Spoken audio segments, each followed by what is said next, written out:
En este video vamos a hablar de los principales beneficios de aprender finanzas personales y por qué es tan importante, pues, en estos momentos saber finanzas personales. El beneficio número uno es que va a ser poco probable que te falte dinero. Sí, como ¿por qué no?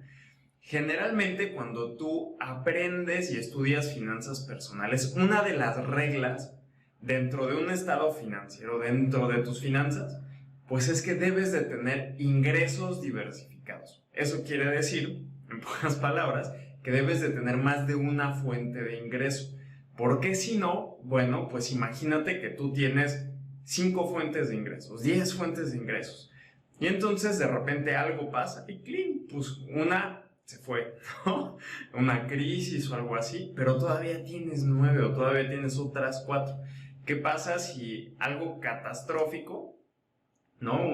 Otro tipo de crisis de cualquier índole y pues se te van, no sé, 5 fuentes de ingreso? Ay, pero como tienes 10, pues tú tienes con qué seguir pagando, pues ahora sí que todo lo que te cuesta tu vida, ¿no? ¿Qué sucede cuando no tienes ingresos diversificados y dependes de una sola fuente de ingreso? Pues resulta que una crisis, cualquier cosa sucede y te quedaste sin ingresos y generalmente pues no es como que puedas reducir todos tus gastos, ¿no? Entonces eso te pone a ti en un lugar pues un poco complicado. Ahora, ¿qué otra cosa empieza como a suceder, no? Que tú debes de ser rentable. ¿Cómo que rentable? Sí. En pocas palabras, cuando tú dices que una empresa es rentable, quiere decir que tiene ingresos, tiene gastos de diferentes cosas y después le sobra dinero. Pues se llama rentabilidad. ¿Qué tan rentable eres?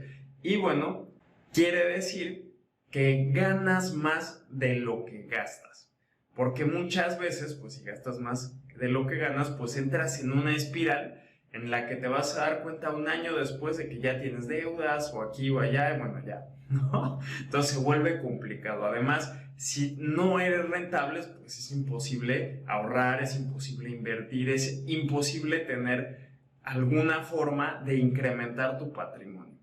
Para eso sirve ser rentable. El otro es que también en finanzas personales vas a tener niveles sanos de deuda. Oye, ¿cómo que niveles sanos? Sí, bueno, hay gente a la que no le gusta tener deuda, esa es una cuestión, pero la deuda no siempre es mala.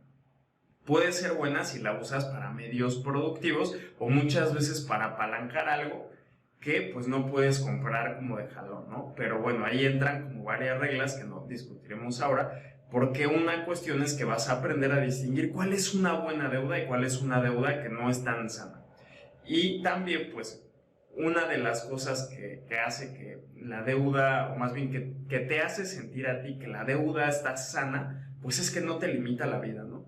Ah, ¿cómo que eso? Sí, si te quieres ir de vacaciones, no, es que mira, tengo que pagar deudas, no, eso a ti no te debería de pasar. Oye, que quiero ir hoy, no sé, a un restaurante, quiero hacer algo hoy. No, porque mira las deudas, eso es que te limiten y tú ya te sientes limitado. El segundo beneficio de aprender finanzas personales es que ves los riesgos antes de que sucedan. ¿Cómo eso puede ser posible, no? Si no somos ni magos, ni adivinos, ni nada. Pero ¿qué sucede? Que en este mundo hay muchísima información. Y una de esta información que tú sabes utilizar, pues son los indicadores macroeconómicos, como el PIB, como ciertos componentes de la inflación, el gasto, la deuda, tu país, pues qué tipo de industrias tiene, qué industrias lo hace fuerte, ¿no? Y cuáles tal vez no tanto, qué tipos de materia prima se usan, cuál es la canasta básica, cuál es la base monetaria. O sea, todas estas cosas parecen muy financieras, pero son como las básicas que uno va a aprender desarrollando finanzas personales. Y también pues sabes leer indicadores financieros. ¿Cuál es la diferencia, no? Que por ejemplo uno financiero es del mercado bursátil, de la bolsa de valores, índices. ¿Qué refleja un índice de la bolsa de valores de Estados Unidos o de Europa? o de algún país de Latinoamérica, ¿qué refleja eso de la economía y las empresas? Otra cosa que tú vas a saber leer, pues es cómo está el gobierno en sus finanzas, ¿no? En sus, por ejemplo, en su deuda pública. Oye, y por ejemplo, también vas a entender cómo todas estas maquinarias empiezan a funcionar o tienen incongruencias. Y como tú vas a ver las incongruencias, pues tú vas a decir, ah, mira, esto en pocos meses o en 1 o en 2 años va a ser insostenible. Y entonces empiezas a ver los riesgos antes de que suceda. Vas a saber interpretar pues las noticias y muchas veces no es cosa fácil. ¿Por qué? Porque alguien piensa que las finanzas son como una cosa aparte, ¿no? Pero pues también está muy sujeto a la política y muy sujeto a lo que pasa en el día a día en un lugar. Por ejemplo, la política monetaria, las tasas de interés, todas estas cosas, pues sí son de finanzas, pero también son de política. Entonces tú debes de saber interpretar qué es lo que está pasando en las noticias y en las circunstancias para tomar mejores decisiones o por lo menos prever en dónde te va a afectar en tu bolsillo. Y también, pues estudiaste historia del dinero. ¿Qué quiere decir esto? No es que seas historiador, ¿no? Y que tú sepas todo, pero sabes lo esencial para prever problemas que ya sucedieron tal vez hace 10 años, hace 20, 30, 40, hace 100 años. Incluso hay cosas que se repiten una y otra vez desde hace más de 2000 años en las finanzas. Y esto pues tú lo vas a poder ver cuando se va acercando o pues cuando es que está como al borde de los riesgos. Y esas son una de las cuestiones que pues tú ya no te vas a tropezar con lo mismo que se han tropezado pues muchas generaciones anteriores. Tercer beneficio de aprender finanzas personales. Vas a ver las oportunidades antes de que sucedan o cuando es oportuno verlas, ¿no? Porque muchas veces uno, plum, ya se fueron, ya pasaron y pues ya no las supimos aprovechar, ¿no? Eso es algo muy frecuente. Entonces, ¿cómo es que tú te vas a dar cuenta de esto? Si tú ya sabes leer los indicadores y todo, también es una cuestión que tú sepas ver las tendencias. Si tú tienes un marco histórico grande, sabes qué cosas pues han hecho como esa disrupción y puede tener un impacto a futuro. No es que seas adivino y que no, pero te va a ayudar a proyectar algo. Oye, ¿y eso qué es? ¿Como de la imaginación o no?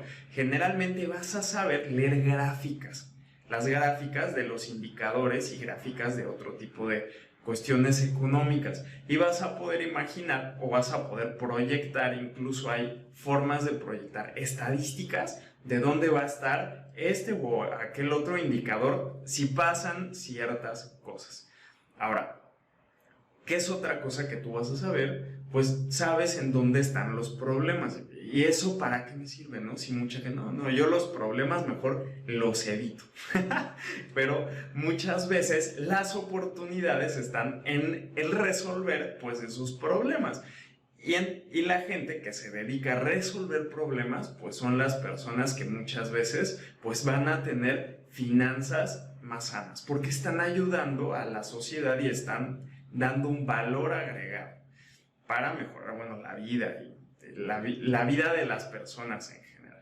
Y aquí también historia del dinero, que es lo que comentábamos hace un rato. Si tú tienes un marco histórico de 100 años y ya sabes qué fue lo que pasó, que en la revolución industrial, en la primera, en la segunda, cosas que han sido disruptivas en el pasado, pues puedes darte cuenta, pues qué está siendo disruptivo hoy y muchas veces poder prever el futuro, ¿no? Sin ser mago o adivino, para tú tomar mejores decisiones y poder aprovechar estas oportunidades. Bueno, ¿y cómo es que se aprovechan estos cambios, ¿no? Estas disrupciones? Pues una, puedes emprender tú algo que tú sientas que esté haciendo esta disrupción. La segunda es, bueno, tú puedes invertir. Siendo un inversionista, pues tú estás fomentando y estás financiando estas empresas en las que tú crees. Y obviamente pues hay un poco más de detalle, ¿no? Antes de invertir, pero sí te puedes dar cuenta qué tipo de empresas pues tienen más futuro y también cuáles están quedando rezagadas.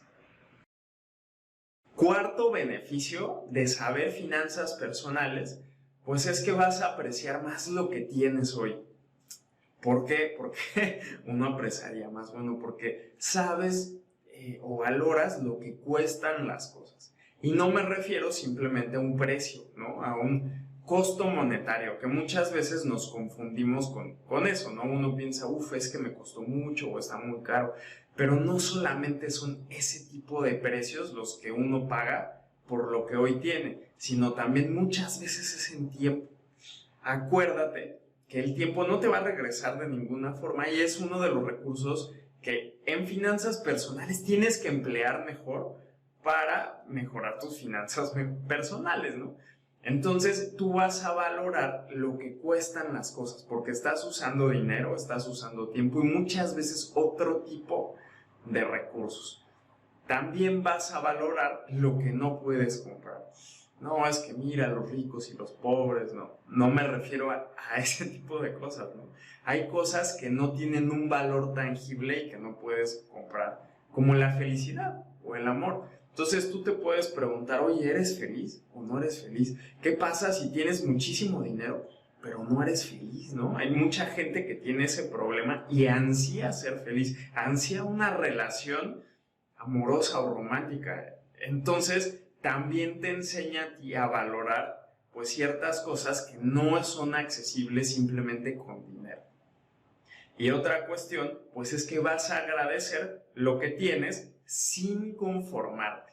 Porque hoy, pues si tú tienes ciertas cosas como salud, ¿no? Familia, amor, tienes dinero para comer bien, para transportarte, para vivir en un lugar que relativamente es seguro, ¿no? Tienes ciertas cosas que tienes que agradecer.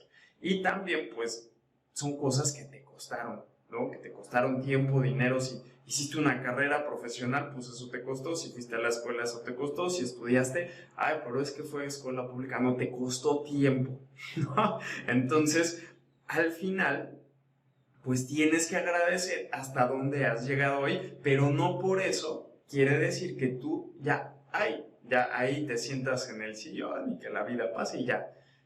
La cuestión es no conformarse y no es porque seas una persona ambiciosa que es mala.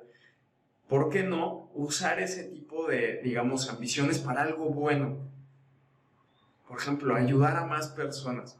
Ayudar a personas a X o Y, que sea de tu especialidad. Poner un negocio para agregarle valor a la sociedad.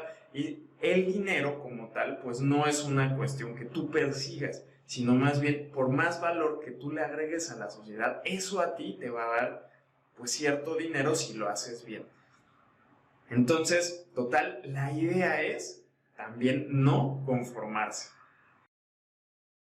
El quinto beneficio de aprender finanzas personales, pues es que sabes cómo funcionaron ciertas cosas, ¿no? Como tú ya sabes la historia del dinero, vas a estar preparado para las crisis. Ay, oye, y es que eso, ¿cómo funciona, no? Bueno, dentro de la historia del dinero, pues tú vas a saber, pues, dónde ha habido ciertas crisis. ¿Y qué pasó antes y qué pasó después? ¿Qué tipo de condiciones hacen que a las personas les vaya mejor? Y si tú tienes una gama de 10 opciones, incluso ni siquiera 10, con 3 o 5 opciones que tú hayas aprendido de la historia del pasado, pues tú ya tienes 3 opciones para moverte y hacer algo en una crisis para intentar que a ti no te pegue mucho. ¿Qué sucede cuando no sabes estas cosas? Pues que no tienes opciones porque pues no las sabes, no las has descubierto y entonces te va a agarrar el parálisis y muchas veces pues no hay nada que puedas hacer ante una crisis.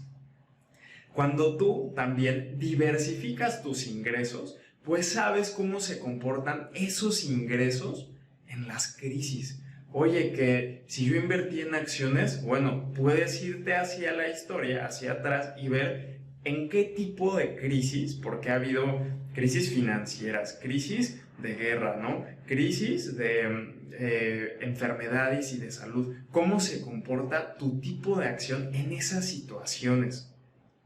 cómo se comportó la competencia en esas situaciones, cómo se comportó la industria en general. Entonces, pues tú vas a saber cómo ese ingreso que tú tienes, pues te va a ir bien, te va a ir mal. Es tiempo de moverlo a otro tipo de ingreso, a otro tipo de activo. Entonces, si tú tienes tus ingresos diversificados y te agarra la crisis, bueno, pues en una de esas te pega, pero no te deja en blanco, ¿no? no te deja, pues ahora sí que pues no te deja sin patrimonio. La otra es que sabes diversificar los riesgos. Entonces, si tú tienes un patrimonio y el patrimonio lo tienes invertido en una u otra forma, pues tú también vas a saber diversificar el riesgo. ¿Qué tipo de activos o de inversiones tienes tú? ¿Cuáles son más riesgosas? ¿En qué tipo de situación? No es lo mismo una crisis financiera que una crisis de salud, ¿no? ¿Qué tipo de cosas fueron las que antes, pum, se eliminaron todo el valor de las acciones, eliminaron todo el valor de un país, ¿no? ¿Qué hizo que hubiera una depresión o una inflación altísima? Esos factores se están repitiendo, ¿no? Si eso sucede, pues ¿en dónde es que tú vas a poner tus activos? ¿Cómo vas a diversificar tus riesgos?